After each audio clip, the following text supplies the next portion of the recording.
I need to tell you something, and I need you to let it land not just in your head, but in your chest. That thing you're chasing, the money, the title, the house, the perfect body, the applause, the respect. Whatever name you've given it, it won't deliver what you think it will. It might change your lifestyle. It might change how people treat you. It might even change your options. But it will not fix the ache you're trying to fix if the ache is coming from inside. My name is Harold Bennett, and I am 103 years old. I have spent enough years on this earth to watch generations repeat the same mistake, just with different clothes and different technology. And I'm telling you, I wasted a huge portion of my life running after things that were never meant to fill me. Decades, real time, days I don't get back. So sit with me for a moment, because what took me a lifetime to understand, I'm going to try to hand you in minutes, and if it helps you lose fewer years than I did, then maybe this old body has done one more useful thing before it's done. You know the sentence I hear from people of every age. I'll be happy when I get the promotion. I'll be happy when the debt is gone. I'll be happy when I finally move. I'll be happy when the business takes off. I'll be happy when people respect me. I'll be happy when I can finally relax. I lived on that sentence for most of my life. I carried it like a religion. And yes, some of the things I chased, I got.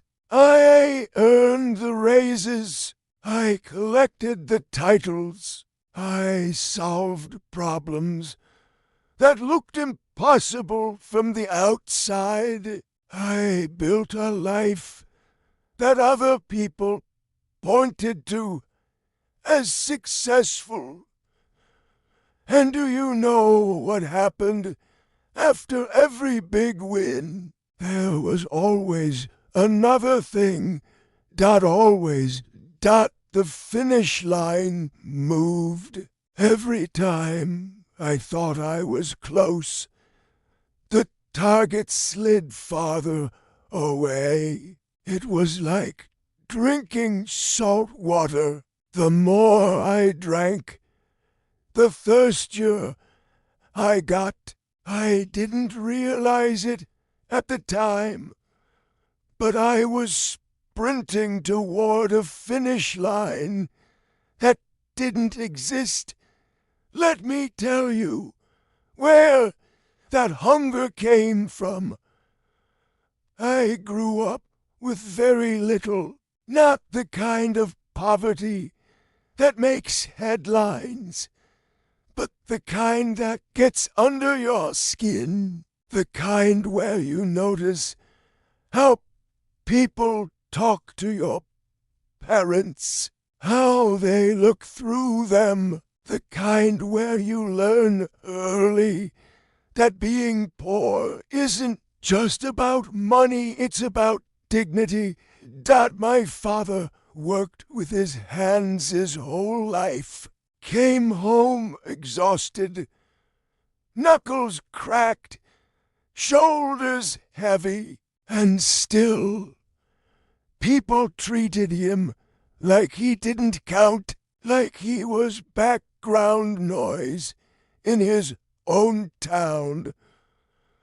I was a boy 10, maybe 11, when I decided something that shaped the rest of my life. That won't be me. I didn't say it out loud. I didn't announce it. I just swallowed it whole and built my identity around it. I was going to be somebody. I was going to be safe. I was going to be respected. I was going to make sure nobody could dismiss me like they dismissed him. So I worked. I worked like a man being chased. 60 hours a week became normal. 70 wasn't rare. I missed dinners. I missed birthdays. I missed the small, ordinary moments that later turn out to be the most valuable part of life. I told myself it was temporary. I told myself it was necessary. I told myself I was doing it for my family. And I believed that by the time I was in my early 50s, I had what people call making it. Office with a view. Authority. A name that opened doors. People called me sir. My opinion suddenly mattered in rooms where I used to feel invisible.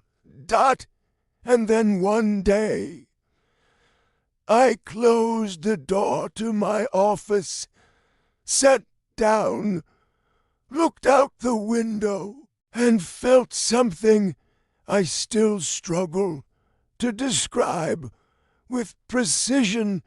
It wasn't sadness exactly. It wasn't anger.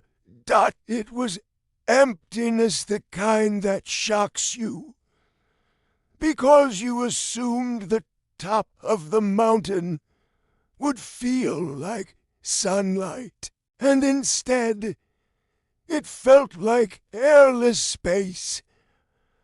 I had climbed so far, and when I arrived, there was nothing waiting for me, just another mountain behind it. It took me years to understand why. Here's what finally became clear, slowly, painfully, and far too late. I wasn't chasing money. I wasn't chasing titles. I wasn't even chasing respect, not really. I was chasing a feeling. I wanted to feel enough. I wanted to feel worthy. I wanted to feel like my existence wasn't something I had to justify. And I truly believed, that if I achieved enough, if I climbed high enough, I would finally feel it, like the universe would stamp a certificate on my forehead that said, approved, valid, safe. But that feeling doesn't come from a paycheck. It doesn't come from a job title. It doesn't come from a nice house or a new car or strangers' admiration. That feeling is an inside decision, and I could have made it 20-5 dot instead. I made it much later, with far fewer years left to enjoy the peace that came from it. The same pattern nearly destroyed my marriage. I thought love was something you secured through providing. I thought my job was to build a strong life around my wife, to give her comfort, stability, nice things. So I did that. I provided relentlessly. But what she actually wanted wasn't more money. That she wanted me, that not my effort, not my stress, not my exhaustion sitting on the couch, half alive. She wanted my presence, my eyes, my attention, my listening, my warmth. We got close to breaking apart in my late 40s, and I still remember what she said to me, because it cut through every excuse I'd ever used. Harold, I don't need more things. I need you to be here. I need you to notice me. I need you to hear me. I didn't understand at first. I thought I was there. I was paying the bills. I was keeping the roof over our heads. I was doing my part, wasn't I? It took me a long time to learn the difference between supporting someone and being present with someone. They are not the same, not even close. Now, when you get to my age, you start noticing patterns in people because you've had enough time to watch outcomes. I've known older men who died still keeping score, still comparing, still angry that someone else had a nicer car, a bigger house, a better reputation. Imagine that. 80-something years old, and still looking over the fence like life is a competition that never ends.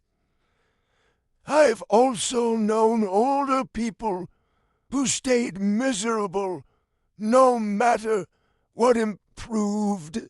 Complaints became their identity. Their story was always about what they didn't have, what they deserved, what should have been different. And then there are the rare ones, the ones who carry a quiet peace. They don't have perfect health. They don't have perfect families. They don't have perfect circumstances. But they have something else that they stopped trying to prove their worth. They stopped demanding life meet their expectations before they allowed themselves to be okay. They learned how to be present. One of my friends, an old man with a small apartment and an ordinary life, once told me something I think about often. I spent most of my years trying to become somebody. Now I'm just trying to be here, and it's better. That's it. That's the shift. You want to know what real freedom feels like. It isn't having a lot of money. I've known wealthy people who were trapped by their own minds, worried, suspicious, tense, unable to enjoy anything because they were terrified of losing what they had. Real freedom is when the things that used to hook you don't hook you anymore. When someone criticizes you and it doesn't rearrange your whole week. When you don't need to win every argument to feel safe. When you can look in the mirror, see the face looking back, and say, yes, that's me, and I'm okay with that. Real freedom is not needing the outside world to cooperate before you allow peace inside. Here's the trap you need to understand, because it tricks almost everyone. You think satisfaction arrives when you get the thing, but it doesn't. Asterisk. You pay off the house, and then you worry about health costs. You finally make good money, and then you worry about losing it. You earn respect, and then you worry about maintaining it. You solve one problem, and another problem shows up to take its place. Because the fear is not out there. The fear lives inside you, and it doesn't disappear when life gets better. It simply attaches itself to a new target. The fear leaves when you change, when you decide you're not going to let anxiety run the show anymore. When you decide you can handle life even if it doesn't go the way you planned. When you decide you are okay today, not because everything is perfect, but because you're done postponing your life. That is an inside job. No promotion can do it for you. No bank account can do it for you. No applause can do it for you. If you strip it all down, most people aren't actually chasing the objects. They're chasing feelings. They want to feel safe. They want to feel loved. They want to feel worthy. They want to feel like they matter. And those are real needs. But here is the hard part. You cannot outsource them. You can't buy worthiness. You can't purchase peace. You can't earn enough approval to finally stop feeling empty. You have to accept slowly and repeatedly that you are already allowed to exist without proving yourself. That sounds simple, I know. But simple doesn't mean easy. It took me decades to stop trying to earn what was already mine. And I'm still practicing, because life will always tempt you back into the chase. It will whisper, just one more achievement, just one more milestone, just one more upgrade. But the truth is, There is no finish line.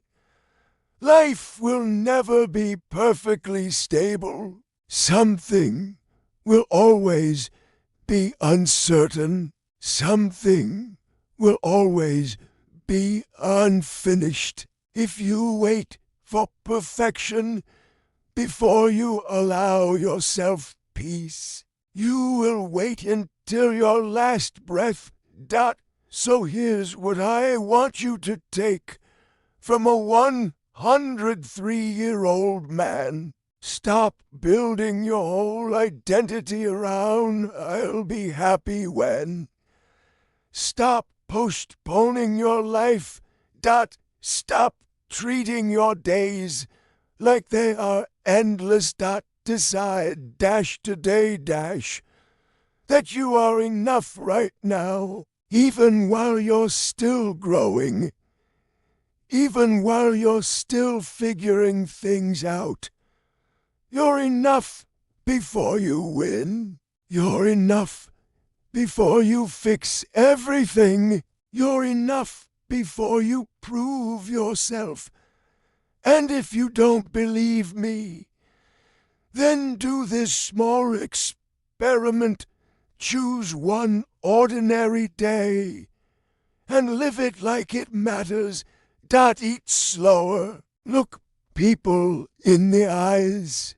Put your phone down for an hour. Tell someone you love them without waiting for the perfect moment. Forgive something you've been dragging behind you. Go outside and actually feel the air.